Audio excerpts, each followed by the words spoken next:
आइए ब्रह्मांड की एक ऐसी पहेली को सुलझाते हैं, एक ऐसी जासूसी कहानी जो हमारी असलियत की समझ को ही चुनौती देती है। जरा सोचिए, वो सब कुछ जो हम देख सकते हैं, रात में चमकते हुए तारे, हमारे सौर मंडल के ग्रह और वो अरबों खरबों आकाशगंगाएं जो दूर अंतरिक्ष में फैली हुई हैं। लेकिन अगर हम कहें कि ये सब कुछ, ये पूरा दृश्य, ब्रह्मांड, असलियत का सिर्फ और सिर्फ 5% है। जी हाँ, सिर्फ 5%। तो सवाल उठता है, बाकी का 95% कहाँ गया? वो पूरी तरह से अदृश्य है। वो ना तो रोशनी छोड़ता है, ना सोखता है और ना ही उसे रिफ्लेक्ट करता है। वो बस वहाँ है और हमारे ब्रह्मांड की किस्मत उसी के हाथ में है। तो चलिए इस मिस्ट्री को सुलझाने के लिए अपने पहले सुराग की तरफ बढ़ते हैं, और वो है डार्क मैटर। इसे आप एक तरह का अदृश्य गोंद समझ सकते हैं जो सब कुछ जोड़े हुए है। देखिए, फिजिक्स के हिसाब से होना ये चाहिए कि किसी भी गैलेक्सी के किनारों पर जो तारे हैं वो धीरे घूमें। लेकिन जब एस्ट्रोनॉमर्स ने असल में देखा तो उनके होश उड़ गए। किनारे वाले तारे भी अविश्वसनीय तेजी से घूम रहे थे, इतनी तेज कि उन्हें तो कब का उड़कर स्पेस में खो जाना चाहिए था। तो फिर ये आकाशगंगाएं बिखरती क्यों नहीं हैं? कौन सी चीज है जो इन्हें एक साथ बांधे हुए है? और यहीं एंट्री होती है डार्क मैटर की। ये एक ऐसा रहस्यमयी अनदेखा पदार्थ है जो एक कॉस्मिक ग्लू के तरह काम करता है। हम इसे देख तो नहीं सकते, लेकिन इसका गुरुत्वाकर्षण इसकी मौजूदगी का एहसास कराता है। यही वो एक्स्ट्रा खिंचाव है जो इन तेज घूमती गैलेक्सीज को बिखरने से बचाता है। और ये कोई मामूली चीज नहीं है। मतलब हम जिस नॉर्मल मैटर से बने हैं, उसके हर एक हिस्से के बदले ब्रह्मांड में डार्क मैटर के 5 हिस्से मौजूद हैं। सोचिए, ब्रह्मांड का असली कंट्रोलर तो यही है। लेकिन कहानी में एक और ट्विस्ट है। अगर डार्क मैटर एक अदृश्य खिंचाव है, तो हमारा दूसरा सुराग एक अदृश्य धक्का है। एक ऐसी ताकत जो ब्रह्मांड को फाड़कर अलग कर रही है, और इसका नाम है डार्क एनर्जी। देखिए, करीब 100 साल से हमें पता है कि ब्रह्मांड फैल रहा है, तो लॉजिक तो यही कहता था कि ग्रेविटी की वजह से ये फैलाव धीरे धीरे कम हो जाएगा।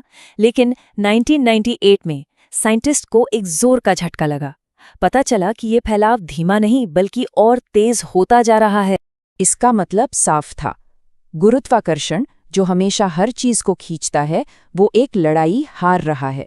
कोई अनजान शक्ति है जो हर चीज को एक दूसरे से और भी ज्यादा तेजी से दूर धकेल रही है। इसी रहस्यमय ताकत को हम कहते हैं डार्क एनर्जी। इसे एक तरह की एंटी ग्रेविटी समझिए।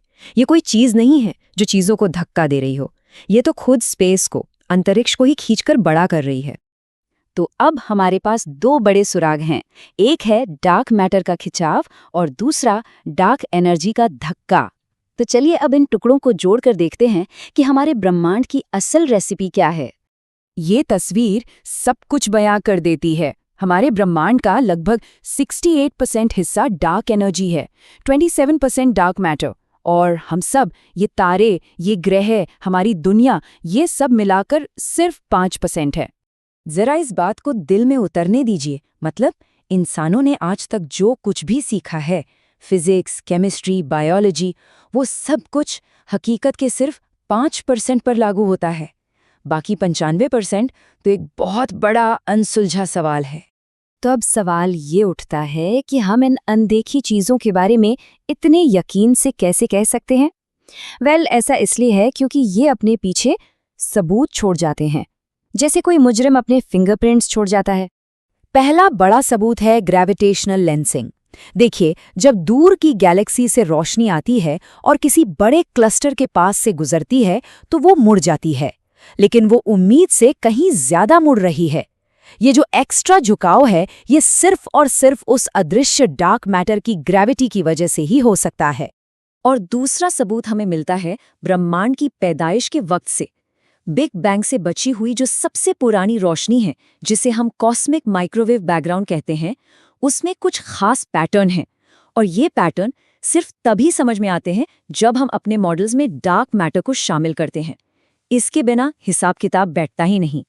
तो ठीक है, हम जानते हैं कि ये मौजूद हैं। अब सबसे बड़ा सवाल ये है कि आखिर ये हैं क्या? डार्क मैटर क्या है? डार्क एनर्जी क्या है? और दुनिया भर के साइंटिस्ट इसी गुत्थी को सुलझाने में लगे हैं। और जो संदिग्धों की लिस्ट है वो भी बड़ी मजेदार है। डार्क मैटर के लिए कुछ लोग कहते हैं कि ये विम्प्स जैसे भारी पार्टिकल्स हो सकते हैं या एक्सियॉन्स जैसे बेहद हल्के कण। वहीं डार्क एनर्जी के लिए एक थ्योरी ये है कि ये खाली स्पेस की अपनी एनर्जी है, या ये भी हो सकता है कि हमें फिजिक्स के नए नियम ही बनाने पड़े। और इनकी तलाश हर मोर्चे पर जारी है। वैज्ञानिक जमीन के मीलों नीचे विशाल डिटेक्टर्स लगाकर डार्क मैटर पार्टिकल के गुजरने का इंतजार कर रहे हैं। आसमान में बड़े बड़े टेलीस्कोप से इसके असर का नक्शा बना रहे हैं, और तो और सन जैसी लैब्स में पार्टिकल कोलाइडर्स के जरिए इन्हें बनाने की भी कोशिश हो रही है। लेकिन ये काम आसान नहीं है। जैसा कि एक साइंटिस्ट ने कहा था, ये कुछ ऐसा है जैसे एक अंधेरे कमरे में एक काली बिल्ली को ढूंढना जो शायद वहां है ही नहीं। ये वाकई विज्ञान की हदों को आजमाने वाली खोज है। और ये हमें हमारे आखिरी सवाल पर ले आता है। क्या हम कभी इस 95% के रहस्य से पर्दा उठा पाएंगे? क्या हम कभी इस अदृश्य ब्रह्मांड को सच में समझ पाएंगे? हम उस 5% का हिस्सा हैं जिसे हम जानते हैं, जिसे हम देख सकते हैं, लेकिन हम एक बहुत बड़े गहरे रहस्य के अंदर जी रहे हैं। बाकी सब एक सवाल है, एक ऐसा सवाल जो शायद विज्ञान की अगली सबसे बड़ी क्रांति का इंतजार कर रहा है।